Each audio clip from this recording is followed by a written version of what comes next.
Retired for 5 years. I haven't seen her in many years. She wasn't supposed to be there on Tuesday, but she was. And it came natural to me to tell her about Mommy when she asked how I was doing. She gave it to me real. She said to me, "Your mom is the only person that loved you the most on this planet. No one would ever love you more than this person."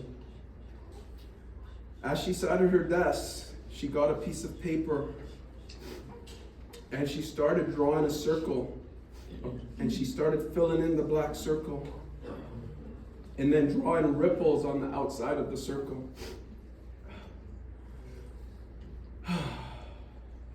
And she went on,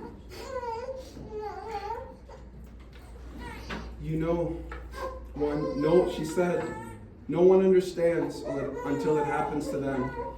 Your mom is gone and she's never coming back. You won't be able to talk to her, to touch her, to hug her, to kiss her, and you will carry," as she pointed at the black circle, "that pain with you always. And sometimes you will veer away from the core, and the pain may ease, but most times it won't. And that's how you will live for the rest of your life." I embraced her words because I never want to forget her. And I know that black circle will help me remember her.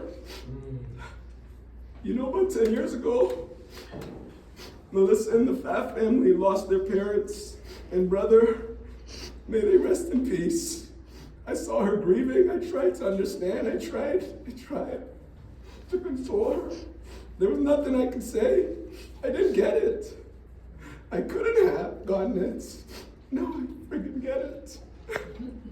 Till it happens to you, you don't get it. And it friggin' sucks. And it hurts. Granny found her peace and joy in her grandkids.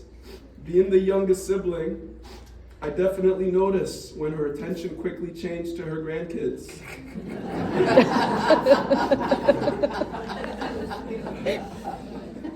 As a teenager, I watched my Christmas gift quantity drastically decrease, and the mountain of gifts for her grandkids increased. But I wasn't mad at her. How could I be? All she did was pour unconditional love into her grandkids' lives. It was beautiful to watch. She wasn't a pushover either.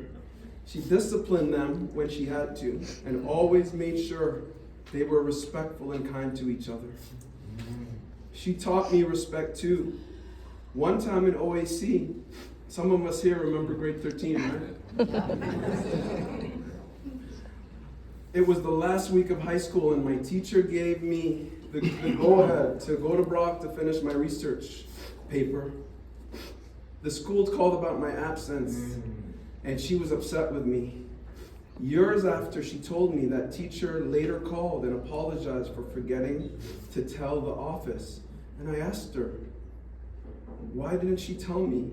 She basically told me that she didn't want me to think I had the upper hand on my teacher.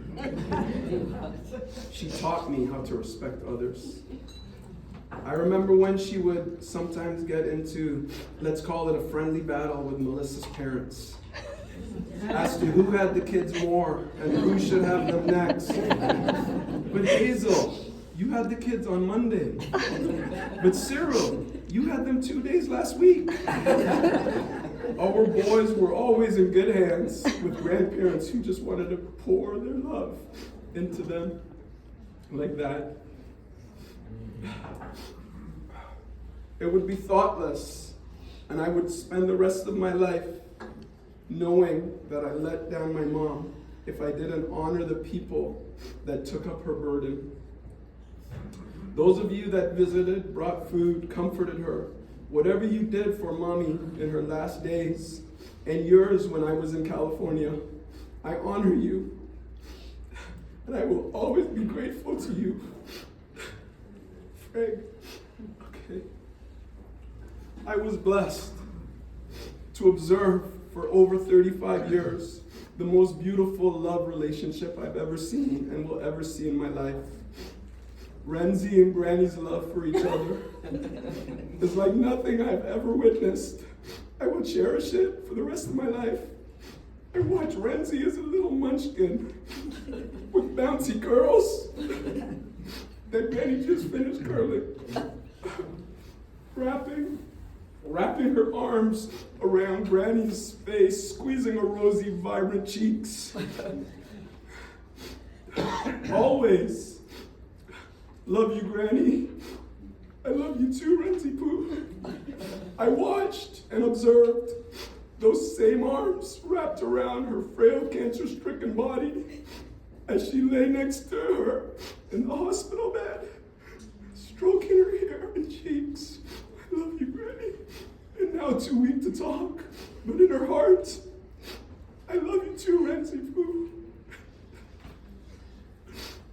Granny, there's a lot of things I don't know, but I know this. One thing, Granny was comforted beyond measure and wanted and cherished her Renzi Poo lay next to her in that hospital bed with her arms wrapped around her to the end. My heart breaks for Renee because this pain that I feel cannot compare to what she's going through. And Lulu, precious Lulu, so many times I would call and Mommy and Daddy would be at her crib or on their way, a week turned into a month into 2. I plan my vacations in Mexico. You plan your vacations, taking care of Mommy and Daddy. I honor you and will always be grateful for you for taking my burden. I want to end with a quote from one that just spoke life to me from one of the spiritual prophets of our time. The winds that sometimes take something we love are the same that bring us something we learn. Help me. The tear is like myself. It should just. Okay, let me start. Okay, it's good. I can do it. The winds that sometimes take something we love are the same that bring us something we learn to love. Therefore, we should not cry about something that was taken from us, but yes, love what we have been given, because what is really ours is never gone forever. Thank you.